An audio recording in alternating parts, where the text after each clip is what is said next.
Malik becomes obsessed with the artifact and starts to plot how to steal it. After Malik returned to the city, he couldn't shake the desire to see the artifact again.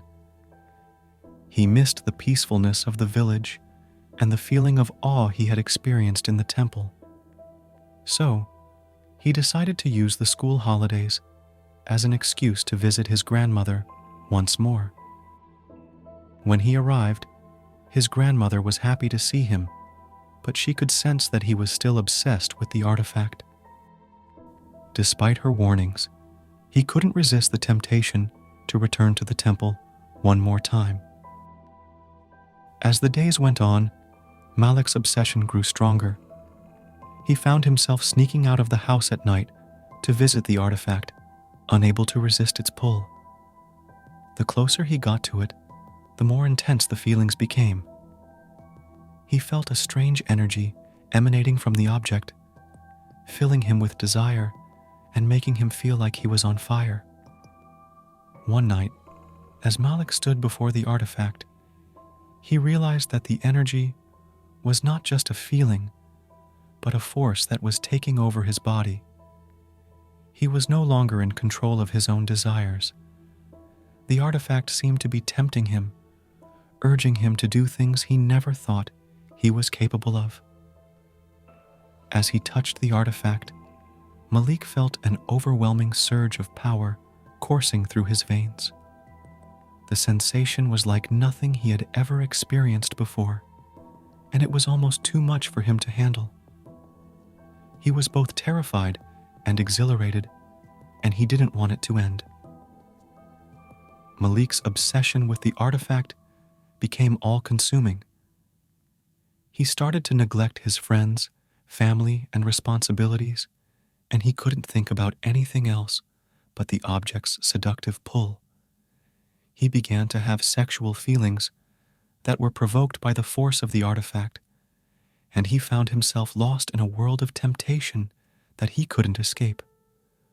Malik knew he was in trouble, but he couldn't resist the pull of the artifact. He began to plot how he could steal it, feeling like he was willing to do anything to have it all to himself. The artifact's power was too strong to resist, and Malik was about to cross a dangerous line that he could never come back from. Days turned into weeks, and weeks turned into months, as Malik's obsession with the artifact grew stronger. He became more and more isolated from his loved ones, spending most of his time alone with the object. He no longer felt like himself and struggled to remember what his life had been like before his encounter with the artifact. His thoughts were consumed by the power it possessed and the things he could do with it. He dreamed of ruling over kingdoms, of having wealth beyond his wildest imagination, and of being able to make people do his bidding. The artifact had a way of making him feel like he was invincible, and he couldn't get enough of it.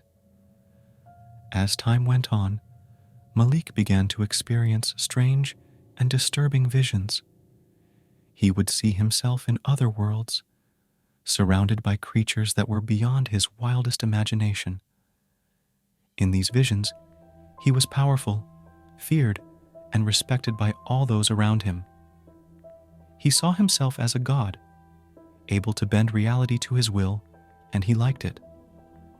But the visions also had a darker side. Malik saw himself committing terrible acts, using the artifact to hurt others and gain even more power. He saw himself ruling with an iron fist, causing pain and destruction wherever he went. The visions both excited and terrified him, and he didn't know what to make of them. Despite the danger and the warning of the shaman, Malik continued to be drawn to the artifact.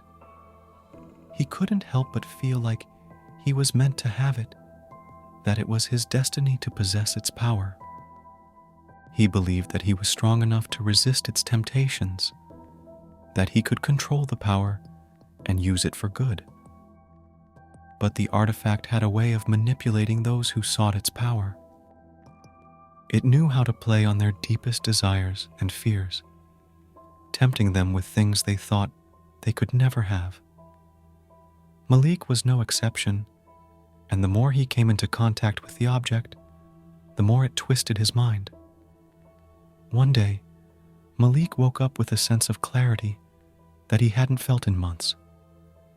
He realized how much he had lost himself to the artifact, how much he had given up for the sake of its power. He knew that he needed to break free from its hold and regain control of his life. He went to the shaman and confessed everything. He told him about his obsession, his visions, and the way the artifact had taken over his life. The shaman listened with compassion and understanding, and he knew just what Malik needed to do. The shaman led Malik to a secluded spot in the jungle, away from the distractions of the village. There, he performed a ritual that would sever the bond between Malik and the artifact. It was a dangerous and delicate process, but the shaman had done it before, and he knew what needed to be done. As the shaman performed the ritual, Malik felt a sense of relief wash over him. He felt like a weight had been lifted.